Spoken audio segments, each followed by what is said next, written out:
Hello fellow campers and welcome to another video from Banana Camper. This is the episode number 3 of our round trip from Johannesburg, South Africa all the way to Cape Town and Cape Agulhas.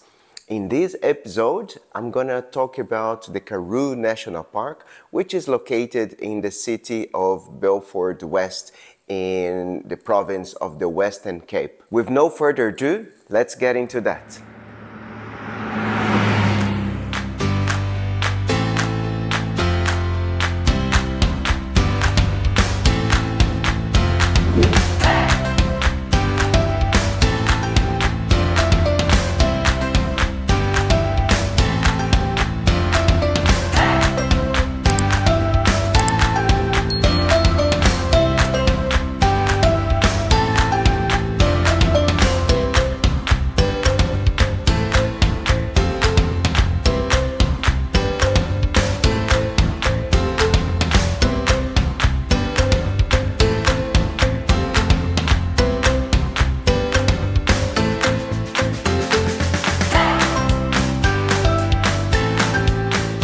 If you don't know me yet, my name is Rodrigo and I'm from the cold Johannesburg in South Africa. Luckily, we have this nice fireplace running next to us, and with me I have my son Marcelo.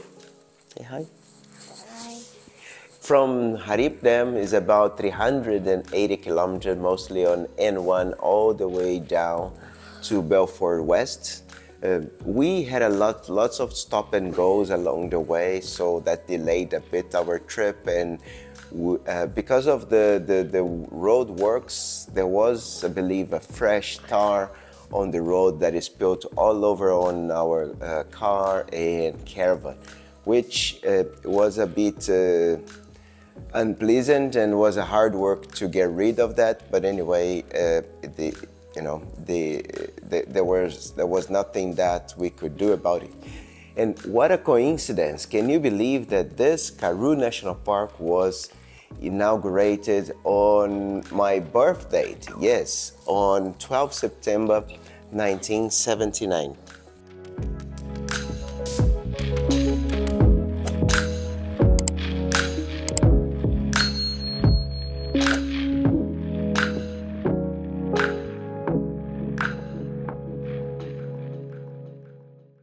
From the gate, as you go through the gate, you start enjoying the landscape. It's a beautiful landscape in the Karoo National Park, isn't it, Marcelo?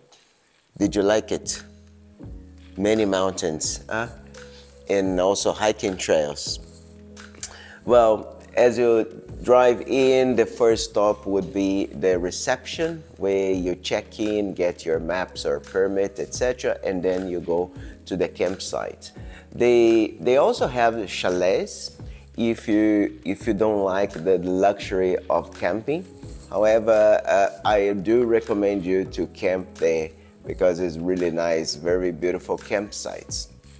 The campsite itself is not very big. It's basically a loop of probably around 20 campsites or so, not more than that. When we arrived, we got to campsite number 3, which had a good shade. And one thing that I think is a general thing of the camping sites inside the national parks, that there are not many water points on the camping area. So if you need a constant water supply, you may need to bring a long rose pipe.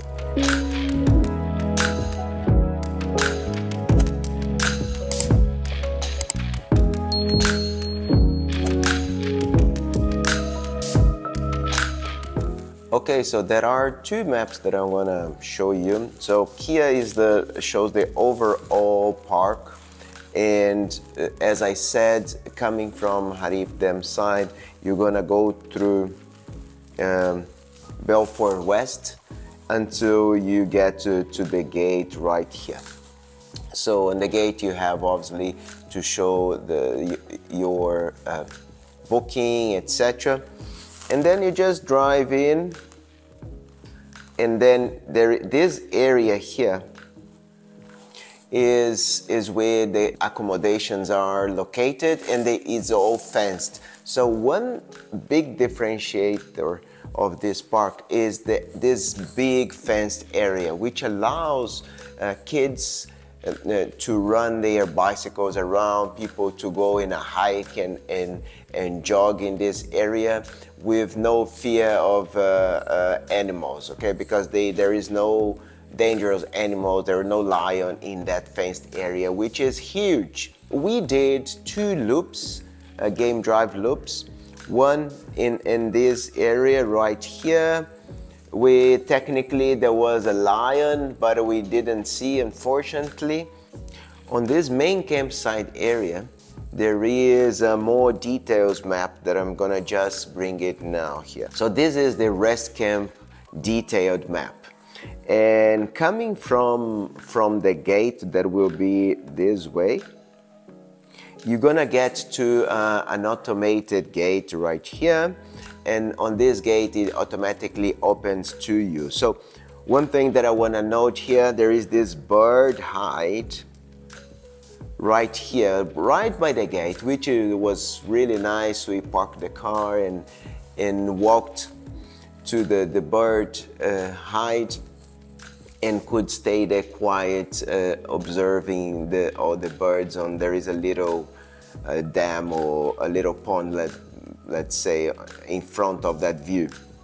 Okay, so the reception is right here. So that is where you're gonna park to go to the reception, check in, get your maps, etc.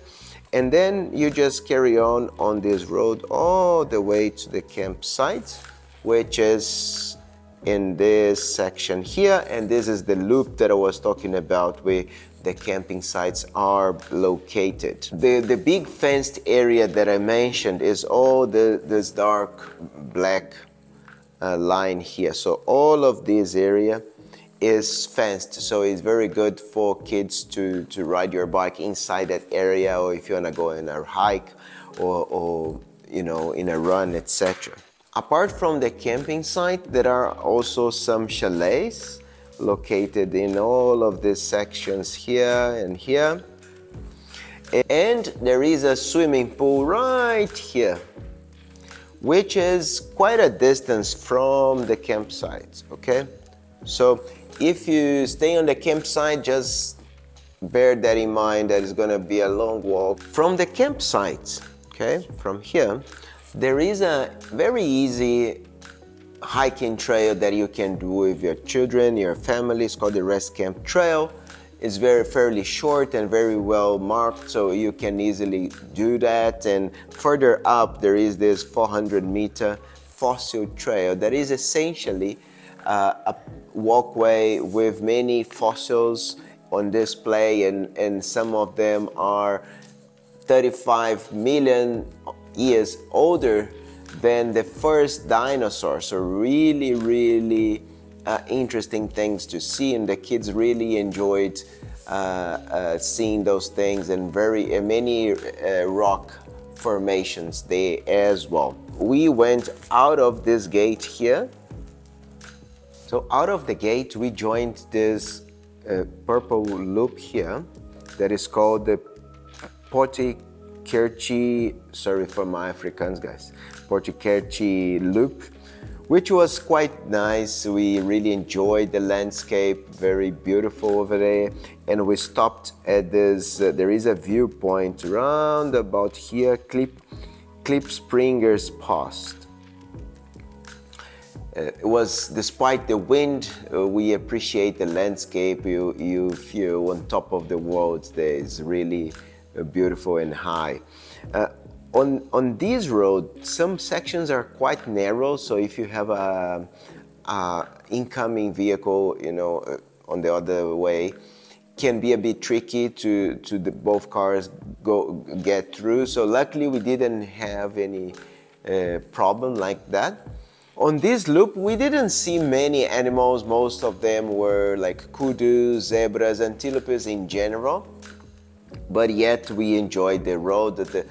Any sedan can do this. It's not a bad road, you know. It's some sections is slightly bad with some potholes, but you just need to go slow, and any sedan will do. Back to the campsite itself. I must say it's very well maintained. There is a kitchen where you can store food. There is actually a chest freezer where you can store some of your food if you don't have a freezer with you. Sinks so you can do your dishes, etc. Ablution is very nice. It's in the center of the camping area, and it was always clean, and we had hot water all the way. On the camping area, there are some animals walking around, and big turtles, not one, sorry, a few of them, big ones, walking around. So you actually have to be careful to check if they're not under your car when you're gonna get out. Unfortunately, we only spent 2 nights there. I hope we had another day or two to explore the park even further, but I really recommend you to go there. It's worth your visit. You're not gonna be disappointed. As I said, the landscape is just fantastic, and I believe that you're gonna enjoy that too. If you are enjoying this video, please don't forget to like this video and subscribe to the channel if you haven't done yet. According to the statistics, only 20% of the viewers are subscribed, so please help me to grow this channel and subscribe to that. All right, so I'll see you on the next episode, on episode number 4, that will be at the Imhof Caravan Park in Cape Town.